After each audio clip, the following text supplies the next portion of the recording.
1.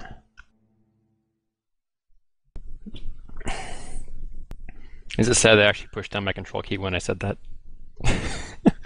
You're just pinging targets. I Alright, had looks like to. we're 45 seconds in. Let's go ahead and check the morale chart in case anyone died yet. That's a negative. And Looks like we have a like a derv spike standard- here. right, go ahead. No, so I have to keep watching here, but maybe not. It looks kind of like you have your two Ellies on this one team, which makes me think it's some sort of derv spike, but I need to watch for a moment for that. What are you talking about? Looks like they're running. I don't know who was the originator of this build, but it's the double Necro build with the Necro Writ. The Necro Writ has consumed soul, so you can just run down the Writ and murder basically every spirit that comes up as it comes up. Mhm. So it's really good for putting a lot of pressure on people, and it usually has been running either double Granth or the Granth plus the Ebondesk guy. And Looks it's like we have a basically Granth just a here. yeah, it's a And Granth and other an guy's Ebondesk. EDA. Yeah, so this is just a pure sit on your face, pressure you out kind of build. And EST is running interesting. They have the same front line, but they're running two Ellies instead. This is typically you have your spike Ellies in this build, so this is kind of curious. Well, this one's the air LA for sure. He's running Blinding Flash. Number 4. Number 5 blue is a water LA. See him throwing down some snares here and there. But it looks Yes. like EST's under greater pressure.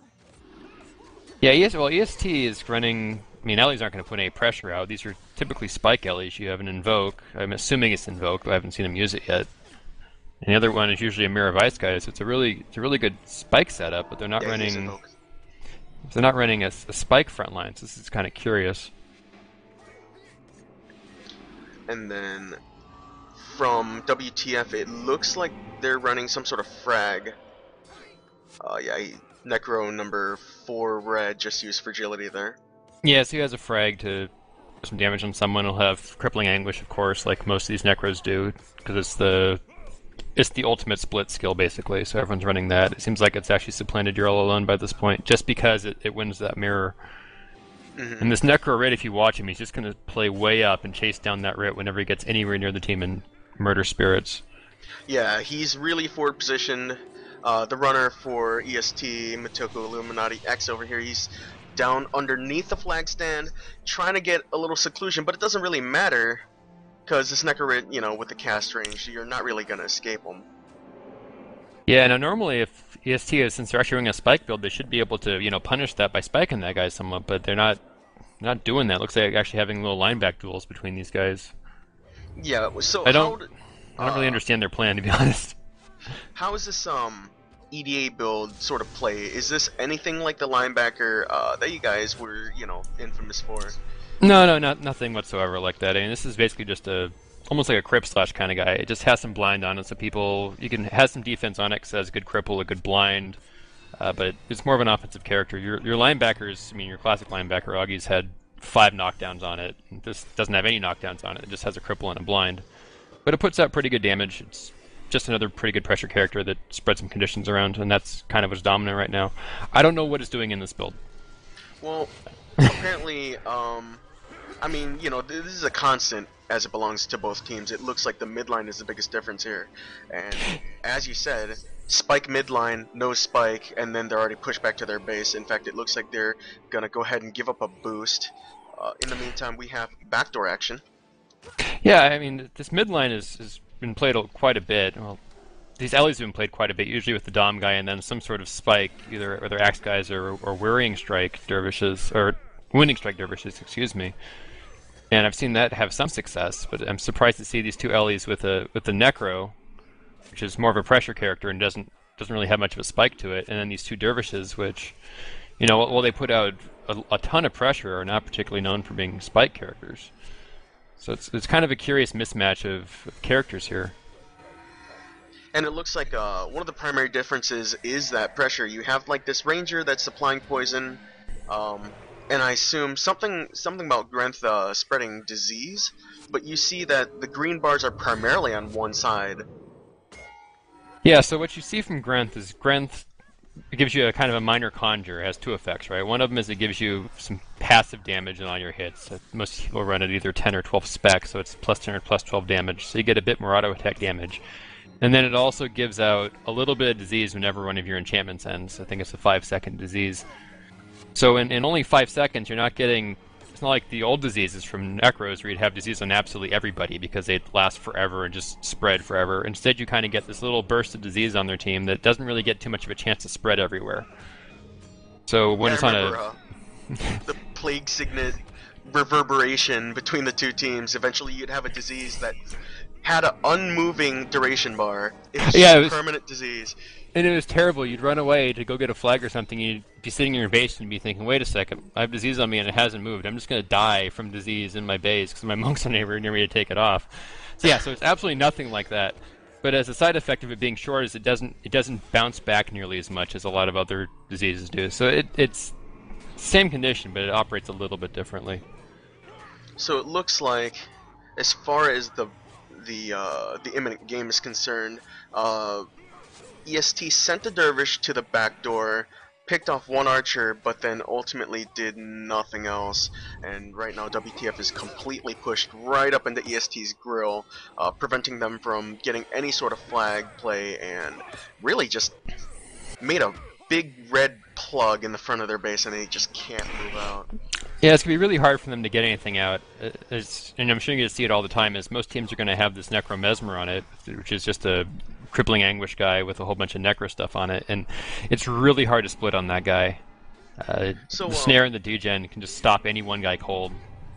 So is this Necro at all congruent to the Necro from the previous metagame? You mentioned Crippling Anguish, and I do see a bunch of blood skills. You know, the biggest difference I see is this presence of fragility, which, you know, is synchronous with having Crippling Anguish. Yeah, it's basically the same guy. I mean, the core is still getting, or the spam skills would be your Life Siphon and Barb Signet, so it spreads a lot of degen around my base. Uses Angorodon's Gaze, some will have Dark Pact, something to shoot people with and get a little bit more pressure out of it. I think this guy doesn't have it. They put the fragility in that slot instead. But you have a strip enchantment to pull some enchants on somebody. You have a decent amount of degen from your Life Siphon and your Barb Signet, and then they just have whatever utility they can fit on there. Your previous metagame again would see You're All Alone, which was, you know, probably a slightly stronger skill in the abstract. It's more flexible than Crippling Anguish, but Crippling Anguish just dominates splits so much harder that it's... Oh man. So you kind of had this meta where people would run both. One would run You're All Alone, one would run Crippling Anguish, and the Crippling Anguish guy would just win that fight. So eventually, just kind of everyone evolved into running that. So this character is evolving slowly. So right now we had a major turn in the base fight. What happened where the two knights managed to get balled up, and this is a big factor with having dervishes instead of warriors. They managed to corral both the knights into a little ball, and then both of the dervishes ran up on that and just started getting some massive pressure. And then as the monks were frantically trying to heal both of these knights, they just expended all their resources doing so, and in turn the entire team just started to melt as a result of all the passive degen going around. And then eventually the knights got so low that they just started spamming Heal Sig on recharge, and as you know, Heal Sig while getting focused down by two dervishes is a very poor life decision, but so you got, their knights. Looks like both the front line of EST are now charging the base of WTF, trying to do some last ditch kind of get something last ditch gone. Yeah, I assume they're trying to get some damage and die before 10. Actually, if this Water Elite gets his way, this dervish might actually... No, he ran up in there. They actually got a knight out of this, but this is gonna be inconsequential, I imagine. Just gonna lose the game here, I'm pretty sure. Both older monks, the entire backline's down. This game did not last very long. That's one of the things about this metagame, is that there's just people are just spamming a lot of damage out there. So once people start dying, they just tend to just all fall over. And that was a flawless victory for WTF in what quarterfinals? Or was this this is the round of 16. This is the round of 16 still. Alright, that was quite brief. If we could give a quick synopsis, I would say that it was the build that lost them. I think so. You mentioned it was a spiky looking build, and they never really got a spike through. I don't know if they really even spiked anybody. I didn't even see the Invoke guy using the Invoke all that much. They had just probably the two best pressure characters in the game, plus a couple spike guys, and I didn't see him spiking all that much, so I don't know what that was about. So was it just the deficiency of the rest of the build to augment the spike? Was it just too many pressure characters in a spike build? Well, I mean, to get a spike through, you usually need to have. I mean, you've had different metagames, of course, but you usually need to have almost all your guys have something to throw on a spike because someone's going to get disrupted. You need to have some redundancy in there. You need to have, your front line ready to converge and a bunch of guys that throw nukes on a spike. And they had two spike Ellies and then a pressure necro, which throws next to nothing on your spike. So you essentially have two characters that put out very low pressure, and then you have your front line and the necro, which are great pressure characters, but they don't have anything to contribute to your spike. So you can't really spike people and you can't really pressure people. So I don't really. So they brought like Obviously, half there a are gun problems and with half it. a knife to a gunfight. Can't exactly Is word there with any? that. So we have a question coming in. Is there any reason to run an extra sword warrior over a dervish in the current meta? Well, the main things that or that warriors have that dervishes don't is they have better spike, or they in theory have better spikes. They can knock down before the spike. They can shock into eviscerate. They can bull strike into eviscerate. They can set that up a bit better. So that might be relevant. Of course, that isn't super relevant at the moment because it's very much a pressure metagame because you have very weak party healing and it's very hard to stop pressure. So while an Axe Warrior Right. is a better spike character, that's not really what you want at the moment. It might come back at some point, but it's not super relevant. And then Sword Warrior, I don't think there's any real reason to run a Sword Warrior over a Sword Dervish. You just have better skills on that guy.